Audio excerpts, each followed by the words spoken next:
بسم الله الرحمن الرحيم. يا أيها الناس، إن أهل العراق قد وصلوا إلى مشارف الموصل، وذلك يعني أنها اللاصت ورب الكعبة، وما كنت أظن أنها ستلاص هكذا.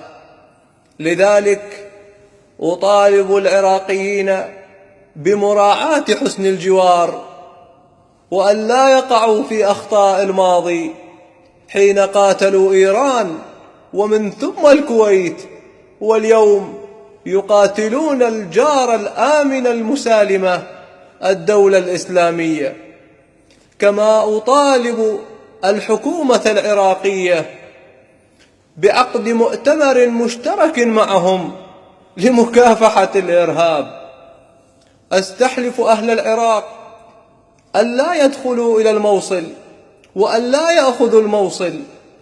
أستحلفهم واحدا واحدا، سواء كان آيفوني أو جالكساوي، سواء كان مدريدي أم أتلتيكوي، لأنني لا أحب برشلونة، سواء كان دولماوي أم برياني. أستحلفكم جميعا، نعم أستحلفكم براض شنيشل الذي لا تفوزون معه في مباراة إلا بالدفرات. أستحلفكم ببراء التي تليكون لها ليل نهار رغم أن صفحتها وهمية. أستحلفكم بكل شيء. أستحلفكم أيضا وأشد على يدكم، ولكن أطلب من الحكومة العراقية بأن تدخلني في نظام المحاصصة، وهي أهل لذلك.